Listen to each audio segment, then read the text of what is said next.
ಎಲ್ರಿಗೂ ನಮಸ್ಕಾರ. ಎಲ್ಲ ಹೇಗಿದ್ದೀರಾ? ಹೂಗಳು ಅದರ ಪರಿಮಳ ಹಾಗೂ ಅದರ ಅಂದಕ್ಕೆ ಪ್ರಸಿದ್ಧ. ಹೂಗಳ ಸುವಾಸನೆ ಯಾರಿಗಿಷ್ಟ ಆಗಲ್ಲ ಹೇಳಿ? ಹೂಗಳಲ್ಲಿ ದೇವತೆಗಳನ್ನೇ ಭೂಲೋಕಕ್ಕೆ ತರುವಂಥ ಶಕ್ತಿ ಇರುತ್ತೆ. ಇಂಥ ಗುಣಗಳನ್ನು ಹೊಂದಿರುವಂಥ ಒಂದು ಹೂ ಸುಗಂಧರಾಜ. ಈ ಹೂವಿನ ಮಹತ್ವತೆ ಅದರ ಹೆಸರಲ್ಲೇ ಇದೆ. ಓಕೆ, ವೆಲ್ಕಮ್ ಬ್ಯಾಕ್ ಟು ಅರಸಿ ಟೆರೆಸ್ ಗಾರ್ಡನ್. ಎಲ್ಲ ಹೂಗಳ ರಾಜ ಸುಗಂಧರಾಜ. ಈ ಹೂವಿನ ಸುವಾಸನೆಯನ್ನು ವರ್ಣಿಸೋಕ್ಕೆ ನೋ ವರ್ಡ್ಸ್. ಇಂಥ ಒಂದು ಹೂವನ್ನು ನಮ್ಮ ಟೆರೆಸ್ ಗಾರ್ಡನಲ್ಲಿ ಬೆಳಿಬೋದಾ? ಹೇಗೆ ಬೆಳೆಸೋದು? ಅದನ್ನು ಹೇಗೆ ಕೇರ್ ಮಾಡಬೇಕು? ಯಾವ ಸೀಸನ್ನಲ್ಲಿ ಇದು ಹೂ ಬಿಡುತ್ತೆ? ಇದು ಹೇಗೆ ಪ್ರೊಪಗೇಟ್ ಮಾಡ್ಬೋದು? ಸುಗಂಧರಾಜ ಗಿಡದ ಈ ಎಲ್ಲ ವಿಚಾರವನ್ನು ನಾನು ನಿಮಗೆ ತಿಳಿಸ್ಕೊಡ್ತೀನಿ. ಸುಗಂಧರಾಜ ಗಿಡನ ನಾವು ಬಲ್ಬ್ಸ್ ಮೂಲಕ ಬೆಳೆದಿರೋದು. ಬಲ್ಬ್ಸ್ ಅಂದರೆ ಗೆಡ್ಡೆ. ಈ ಗೆಡ್ಡೆಗಳು ನಿಮಗೆ ಆನ್ಲೈನಲ್ಲಿ ಸಿಗುತ್ತೆ.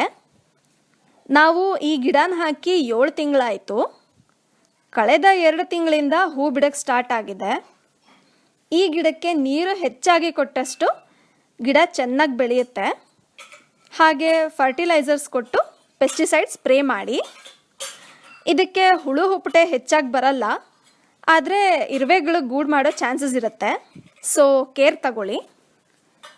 ಈ ಹೂವಲ್ಲಿ 2 ರೀತಿ ಇದೆ.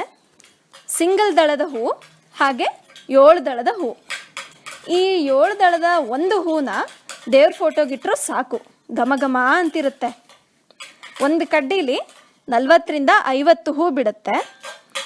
ಆ ಕಡ್ಡೀಲಿ ಇರೋ ಹೂ ಕಂಪ್ಲೀಟ್ ಆದಮೇಲೆ ಆ ಕಡ್ಡಿಯನ್ನು ಕಿತ್ತರೆ ಪಕ್ಕದಲ್ಲೇ ಇನ್ನೊಂದು ಹೂ ಭರಿತ ಕಡ್ಡಿ ಚಿಗುರಕ್ಕೆ ಸ್ಟಾರ್ಟ್ ಆಗುತ್ತೆ. ಒಂದು ಗೆಡ್ಡೆನ ನೆಟ್ಟರೆ ಅದು 3 ವರ್ಷದವರೆಗೆ ಇಳುವರಿ ಕೊಡುತ್ತೆ. ಈ ಗಿಡ ಎಲ್ಲ ಸೀಸನಲ್ಲೂ ಹೂ ಬಿಡುತ್ತೆ. ಈ ಗಿಡ ಕಂಪ್ಲೀಟಾಗಿ ಒಣಗಿದ ಮೇಲೆ ಮಣ್ಣಲ್ಲಿ ಗೆಡ್ಡೆಗಳು ಮಲ್ಟಿಪ್ಲೈ ಆಗುತ್ತೆ. ಈ ಗೆಡ್ಡೆನ ತೆಗೆದು ಬೇರೆ ಕಡೆ ನೆಟ್ಟರೆ ಗಿಡ ಹುಟ್ಟುತ್ತೆ. ನೀವೇನಾದರೂ ಮೊದಲನೇ ಬಾರಿ ನೋಡ್ತಾ ಇದ್ದರೆ, ನಾವು ಮಾಡ್ತಾ ಇರೋ ಕಂಟೆಂಟ್ ಇಷ್ಟ ಆದರೆ ಸಬ್ಸ್ಕ್ರೈಬ್ ಆಗಿ, ಪಕ್ಕದಲ್ಲಿರೋ ಬೆಲ್ ಐಕನ್ನ ಪ್ರೆಸ್ ಮಾಡಿ, ಅದರಲ್ಲಿ ಆಲ್ ಅನ್ನೋ ಆಪ್ಷನ್ನ ಸೆಲೆಕ್ಟ್ ಮಾಡಿ. ಆಗ ನಾವು ಹಾಕೋ ಪ್ರತಿ ವಿಡಿಯೋಸ್ ನೀವು ನೋಡ್ಬೋದು. ಹೂಗಳಲ್ಲೇ ಮೊದಲ ಪ್ರಾಮುಖ್ಯತೆ ಸುಗಂಧರಾಜಕ್ಕೆ ಕೊಡೋದು. ಎಲ್ಲ ಶುಭ ಕಾರ್ಯಕ್ಕೂ ಸುಗಂಧರಾಜ ಬಳಸ್ತಾರೆ. ಮದುವೆ ಮುಂಜಿಗಳಲ್ಲಾಗಲಿ, ದೇವ್ರ ಪೂಜೆಗಳಲ್ಲಾಗಲಿ ಈ ಹೂವೇ ಶ್ರೇಷ್ಠ. ಈ ಹೂ ಪೂಜೆ ಪುನಸ್ಕಾರ ಮಾತ್ರ ಅಲ್ಲ, ಇದರ ರಸವನ್ನು ಪರ್ಫ್ಯೂಮ್ ಮಾಡೋಕ್ಕೆ ಬಳಸ್ತಾರೆ. ಹಾಗೂ ಇದರ ಎಕ್ಸ್ಟ್ರಾಕ್ಟ್ಸ್ನ ಬಾಡಿ ಮಸಾಜ್ಗೆ ಬಳಸ್ತಾರೆ.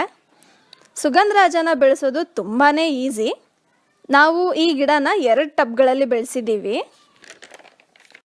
ಒಂದು ಟಬ್ಬಲ್ಲಿ ಗೆಡ್ಡೆಗಳನ್ನು ಒತ್ತೊತ್ತಾಗಿ ಹಾಕಿದ್ದೀವಿ. ಇನ್ನೊಂದು ಟಬ್ಬಲ್ಲಿ ಸ್ವಲ್ಪ ಗ್ಯಾಪ್ ಕೊಟ್ಟು ಹಾಕಿದ್ದೀವಿ. ಈಗಾಗಲೇ ಒಂದು ಕಡ್ಡಿ ಪೂರ್ತಿ ಹೂವಿನ ಇಳುವರಿಯಾಗಿ 2ನೇ ಕಡ್ಡಿ ಬೆಳೆದಿರೋದು. ಇದರಲ್ಲೂ ಸಹ ಹೂ ಬಿಟ್ಟಿದೆ ನೋಡಿ. ಈ ಗಿಡದಿಂದ ಟೆರೆಸ್ ಗಾರ್ಡನಲ್ಲಿ ಚಿಟ್ಟೆ, ದುಂಬಿಯಂತಹ ಹುಳಗಳಿಂದ ಪಾಲಿನೇಷನ್ ಸಹ ಚೆನ್ನಾಗಾಗುತ್ತೆ. ನಮ್ಮ ಈ ಕಂಟೆಂಟ್ ನಿಮಗೆ ಇಷ್ಟ ಆದರೆ ಲೈಕ್ ಮಾಡಿ, ನಿಮ್ಮ ಫ್ರೆಂಡ್ಸ್ಗೆಲ್ಲ ಶೇರ್ ಮಾಡಿ. ನಿಮಗೇನಾದರೂ ಹೆಚ್ಚಿನ ರೀತಿ ಸುಗಂಧರಾಜ ಬಗ್ಗೆ ತಿಳಿದಿದ್ರೆ ಕಾಮೆಂಟ್ಸ್ ಮೂಲಕ ತಿಳಿಸಿ. Support organic terrace garden. Thank you.